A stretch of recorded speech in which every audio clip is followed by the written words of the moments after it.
ఈ UPSC side పోవటానికి మీకేమన్నా ఇన్స్పిరేషన్ పర్సన్ ఉన్నారా? ఉన్నారు. రైట్. నేను థర్డ్ ఇయర్లో బీటెక్ థర్డ్ ఇయర్లో ఉన్నప్పుడు సూర్య అన్న అని మా విలేజ్ పక్కన ఓకే. అతను ఐఆర్ఎస్ క్రాక్ చేశారు. బట్ అది సర్టిఫికేట్ వెరిఫికేషన్లో మిస్ అయ్యి మళ్ళీ పోయింది. Okay. బట్ అతను గైడ్ చేశారు నన్ను, యూపీఎస్సీ ఇలా ఇలా ఉంటుంది, ఇలా నువ్వు స్కూల్ టాపర్, ఇంటర్ బీటెక్ కూడా మంచిగా రాణిస్తున్నావు కదా అంటే నేను చెప్పాను నా ఆర్థిక స్తోమత ఇది, ఓకే. నేను చేయలేని ఎఫర్డబిలిటీ, బట్ ఫ్రీ కోచింగ్ ఏమైనా ఉంటే నేను చేస్తానంటే తర్వాత ఫైనల్ ఇయర్లో స్టార్ట్ చేశాను. ఫైనల్ ఇయర్లో మెల్లమెల్లగా ఆర్టికల్ చదవడము, యూపీఎస్సీ అంటే ఏంటి తెలుసుకోవడము. ఓకే. సో అలా అయిన తర్వాత 18లో బీటెక్ అయిపోయింది. ఓకే. సో తర్వాత ఇంట్లోనే ఉన్నాను. ఓకే. ఇద్దరు మా జూనియర్ ఫ్రెండ్స్ వర్క్ చేస్తున్నారు బిగ్ బజార్లో, ఎంపీఎం మాల్ అబిడ్స్లో, ఓకే. మన హైదరాబాద్లో. ఓకే. సో నేను మా మమ్మీ కూడా ఇక పెట్టలేని స్తోమత, అంటే హైదరాబాద్ అఫోర్డబిలిటీ అంత మా అమ్మ డైలీ కూలికి వెళ్తేనే ఆ పనితోనే మేము గడుస్తాము. ఇంకా మా చెల్లి కూడా అప్పుడే మ్యారేజ్ అయింది కాబట్టి ఓకే. అక్కకి ఇంతకుముందే మ్యారేజ్ చేసాము. ఓకే. సో అలా బర్డెన్లో కొంచెం ఉన్నాము. తర్వాత మా ఫ్రెండ్ జూనియర్లు ఇద్దరు కాల్ చేసి ఇలా వర్క్ ఉంది నువ్వు వస్తావా అంటే నేను వెళ్ళి అబిడ్స్ ఎంపీఎం మాల్ బిగ్ బజార్, అప్పుడు బిగ్ బజార్ ఉండే, ఓకే. అందులో ప్లాస్టిక్ బకెట్ల మ్యాను అది ఏది మన వర్కర్గా అలా స్టార్ట్ చేశాను 8,000కి. ఓకే. సో దాని తర్వాత ఏమన్నా పరిచయం అయ్యి ఎన్సీఆర్టీ బుక్స్ ఇప్పించి ఇలా ప్రిపేర్ అవ్వు నువ్వు, నీలో డిటర్మినేషన్ ఉంది అని చెప్పి ఆ ఎంపీఎం మాల్లో పనిచేస్తున్నప్పుడు లంచ్ అవర్ 4 to 5 ఉండేది నాకు ఈవినింగ్ టైంలో. లంచ్ అవర్ అంటే 2 to 10 డ్యూటీ, నించునే పని చేయాలి. ఓహో.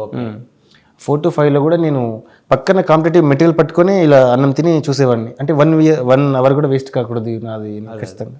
అలా ప్రిపేర్ అయ్యి అన్న మోటివేషన్తో యూపీసీ స్టార్ట్ చేశాను. ఓకే. అలా జరిగింది. రైట్. అంటే ఇప్పుడు 2018 తర్వాత హైదరాబాద్కి వచ్చి ఇక్కడ సరే మన బతకడం కోసం ఏదో నెక్స్ట్ ప్రిపరేషన్ కోసం కొంత అమౌంట్ కోసం ఫ్రెండ్స్ సలహా మేరకు దాంట్లో జాయిన్ కావడం జరిగింది. నెక్స్ట్ ఆ తర్వాత అంటే అఫోర్డబిలిటీ తక్కువ ఎక్కడుందో వెతుక్కున్నాను హైదరాబాద్. ఫస్ట్ నాకు ఉస్మానియా యూనివర్సిటీ బ్యాక్ సైడ్ బస్తీ అని మాణికేశ్వర నగర్, అక్కడ మా ఫ్రెండ్ బాలు అని ఉంటున్నాడు. ఒకరోజు కాల్ చేసి నువ్వు ఇంటికాడ ఎందుకు ఉంటున్నావు, ఇంత మెరిట్ స్టూడెంట్వి, రావచ్చు కదా హైదరాబాద్ అంటే నా దగ్గర డబ్బులు లేవు అని చెప్పాను. ఓకే. సో అక్కడైతే ఆ టైంలో 1,000లోనే మంత్ అయిపోయేది. ఓకే. 1,000లోనే అక్కడ నేను ట్యూషన్ చెప్పుకుని నేను వర్క్ చేసుకుని వెళ్ళిపోదాం అని అనుకున్నాను. డిసైడ్ అయ్యి వచ్చాను. అక్కడ 2 years ఉన్నాను. ఉస్మానియా యూనివర్సిటీ లైబ్రరీలో ఫ్రీగా వెళ్ళి వేరే ఐడి కార్డ్తో చదువుకొని మళ్ళీ అంత దూరం నుంచి నడుచుకుంటూ వచ్చి మళ్ళీ తిని మళ్ళీ పోయి మళ్ళీ నైట్ వచ్చేవాడిని. అలా ట్రావెల్ చేశాను నైట్. ఓకే.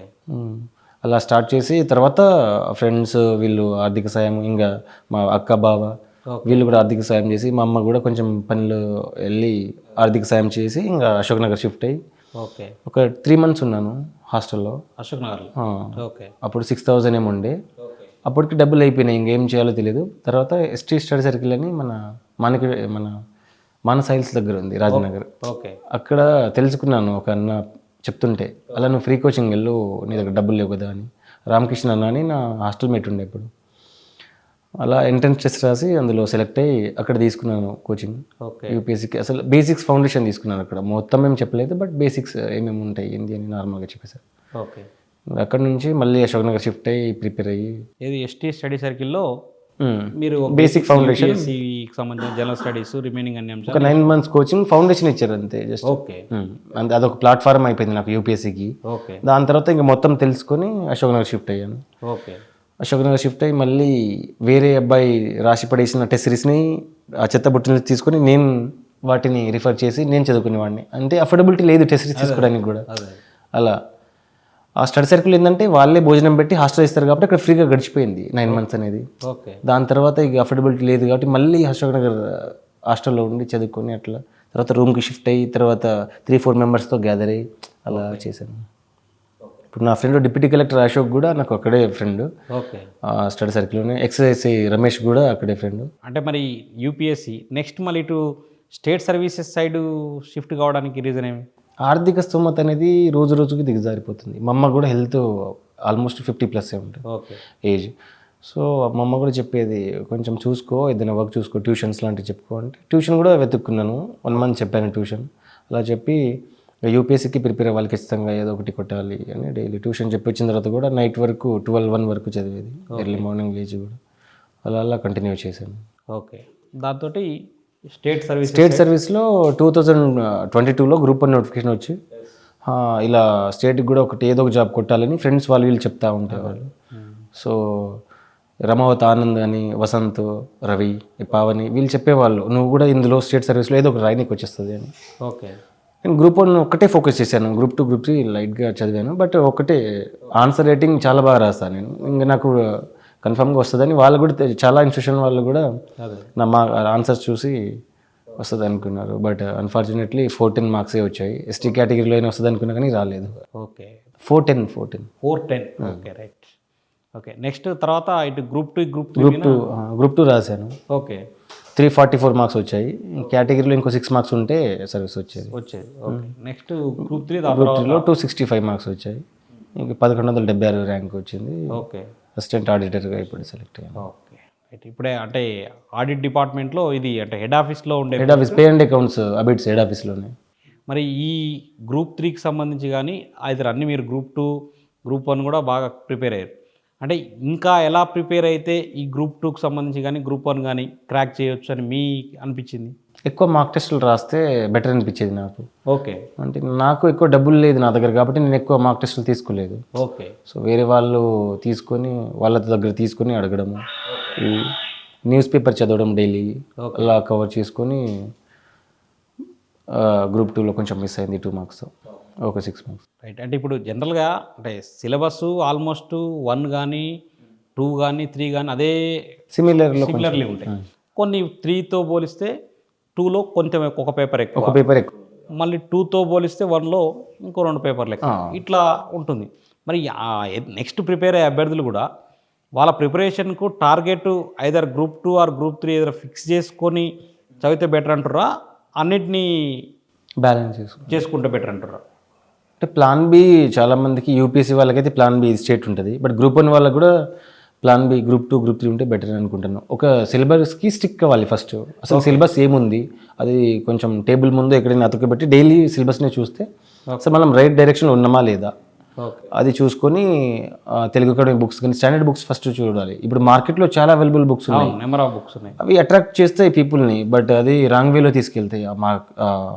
బట్ ఒక స్టాండర్డ్ బుక్స్కి స్టిక్ అయ్యి దాన్ని ఉండి చదువుకుంటే బెటర్ అనిపించింది నాకు. అంటే ఇప్పుడు మీరు చెప్పేది ఏంటంటే ఏది ప్రిపేర్ అయినా ఫస్ట్ సిలబస్ అనేది మెయిన్గా చదవాల్సి ఉంటుంది. దాన్ని బేస్ చేసుకొని బుక్స్ సెలెక్షన్ అనేది చాలా జాగ్రత్తగా చేసుకోవాలి. అట్లా ప్రిపరేషన్ కంటిన్యూ చేయాలంటున్నాను. Okay, right. మరి ఇప్పుడు మనం స్పెషల్గా గ్రూప్ 3కి వస్తే ఈ గ్రూప్ 3లో మనకున్న ఈ 3 పేపర్స్, మరి వీటి యొక్క ప్రిపరేషన్ విధానం ఎట్లా ఉంటే క్రాక్ చేయొచ్చు అనేది మీ మాటల్లో? అంటే నేను నాదైతే యూపీఎస్సీ బ్యాక్గ్రౌండ్ కాబట్టి నేషనల్ అన్ని అంటే ఎకానమీ పాలిటీ ఇవి కానీ నాకు ఆల్రెడీ తెలుసు కాబట్టి నేను అవి ఎక్కువ చూడలేదు, జస్ట్ పైపైన చూసుకున్నాను. తెలుగు అకాడమీ బుక్స్ అవైలబుల్ ఉన్నాయి మనకు, అవి జాగ్రఫీ కానీ లేకపోతే ఇవి పాలిటీ ఇవి ఏదైనా తెలుగు అకాడమీ బుక్స్ స్టిక్ అవ్వాలి. ఇవి స్టేట్ సిలబస్కి పర్టికులర్గా ప్రిపేర్ అయ్యేవాళ్ళు. ఇప్పుడు యూపీఎస్సీ బ్యాక్గ్రౌండ్ నాది కాబట్టి నేను కవర్ చేశాను. మిగతా వాళ్ళకైతే అకాడమీ బుక్స్ కూడా కొన్ని బాగుంటాయి, అవి రిఫర్ చేయొచ్చు. బట్ తెలుగు అకాడమీ కొంచెం బల్కీ ఉంటుంది కాబట్టి అందులో వెతుక్కోవడానికి వీళ్ళకి టైం పడుతుంది. ఓకే. సో మార్కెట్ మెటీరియల్ ఏంటంటే ఈజీ చేసి కొంచెం కంపైల్ చేసి ఇచ్చేస్తుంది కాబట్టి ఇలా నా ఉద్దేశంలో బ్రీఫ్గా చదివితేనే బెటర్. ఒకటేసారి బ్రీఫ్గా చదివేస్తే అన్ని ఓకే నోట్స్ మేకింగ్ చేసుకుంటే అవి రిఫర్ చేసుకుంటే బెటర్ అనిపిస్తుంది తెలుగు అకాడమీ బుక్స్. రైట్. మీరైతే యూపీఎస్సీ చదివారు కాబట్టి దాంట్లో నుంచి ఏదైతే బుక్స్ చదివారో దాంట్లో నుంచి మెయిన్ సబ్జెక్ట్స్ని గ్యాదర్ చేసుకుని తెలంగాణ ఇష్యూస్ మాత్రం రీజనల్ లెవెల్లో ఇప్పుడు సోషో ఎకనామిక్ అవుట్లుక్ ఉంది మనకి ఎకానమీలో, అలాంటివి కానీ లేకపోతే తెలుగు అకాడమీ బుక్స్ అవైలబుల్ ఉన్నాయి. ఓకే. ఇవి మూమెంట్కి పిఎన్ఆర్ బుక్స్ అని మన దగ్గర ఉన్నాయి, అలాంటివి. సాక్షి పేపర్లో ఆర్టికల్ ఒక వస్తూ ఉంటాయి చూడండి, ఒక ఎంసీక్యూస్ లెవెల్లో, అవి సాల్వ్ చేయడం, ఈనాడు పేపర్లో సాల్వ్ చేయడం, అలాంటివి చేస్తూ ఈజీగా గెటింగ్ చేయొచ్చు. ఓకే. ఓకే. మరి ఇటు నెక్స్ట్ రిమైనింగ్ అంటే ఫ్యూచర్లో ఐదర్ గ్రూప్ 1 ఆర్ యూపీఎస్సీ టార్గెట్తో ఉన్నారు, మరి దాంట్లో ఇంకెట్లా ప్రిపరేషన్ మీకు కొనసాగిద్దాం అనుకుంటారు అదేమైనా? నేను ప్రజెంట్ గ్రూప్ యూపీఎస్సీ ప్రిపరేషన్లోనే ఉన్నాను. ఓకే. ఇప్పుడు వచ్చే ముందు కూడా ఒక మార్క్ టెస్ట్ రాసి వచ్చాను వాజీరామ్ వాళ్ళది. ఓకే. సో ఖచ్చితంగా నేను క్రాక్ చేస్తానని నమ్మకం నాకు ఉంది. నాకు ఎవ్రీ టైం సీసెట్ 1-2 మార్క్స్తోనే పోతుంది. జనరల్ పేపర్ నాకు ఇప్పుడు దాకా ఇబ్బంది లేదు, జనరల్ స్టడీస్ ఇబ్బంది లేదు నాకు. ఓకే. సో మార్క్ టెస్ట్ కూడా ఇప్పుడు ఆ టైంలో నేను పర్చేస్ చేయలేని స్తోమత లేని టైంలో ఉన్నా. ఇప్పుడు ఆన్లైన్లో అన్నీ అవైలబుల్ ఫ్రీగా ఉన్నాయి కాబట్టి ఇప్పుడు నేను అన్నీ చేసేస్తున్నాను. ప్రింట్అవుట్లు కానీ లేకపోతే ప్రింట్అవుట్ తీపించుకొని లేకపోతే ఆన్లైన్లో సాల్వ్ చేయడము ఇలా అవుతుంది. ఇప్పుడు నేను ఇంతకుముందే నవంబర్ వరకు ఆప్షనల్ మెయిన్స్ ఆన్సర్ రైటింగ్ రాశాను, అది అయిపోయింది, నాకు కంప్లీట్ అయిపోయింది. తీసుకున్నారు మీరు? Anthropology optional. ఢిల్లీలో ఆన్లైన్లో కోచింగ్ తీసుకున్నాను, అది అయిపోయింది. ఓకే. జిఎస్ నెక్స్ట్ ఇయర్స్లో అంటే ఈ అఫోర్డ్ ఇప్పుడు అడగొచ్చు చాలామంది, ఇంత బ్యాక్గ్రౌండ్ నుంచి వచ్చి మళ్ళీ ఢిల్లీలో అఫోర్డ్ కోచింగ్ ఏందని. ఆ ఫ్రెండ్స్ వల్ల ఆర్థిక సాయంతో వెళ్ళి వాళ్ళు అప్పు చేసి మరీ తీసుకొని అదే అదే ఆన్సర్ రైటింగ్ అన్ని రాసిన, ఎవాల్యుయేషన్ అన్నీ నాకు ఇప్పుడు మెయిన్స్ ఓకే. నాకు ఇప్పటికి కూడా ఎవాల్యుయేషన్ ఏ క్వశ్చన్ ఇచ్చినా ఐఎమ్ ఓకే విత్ మెయిన్స్.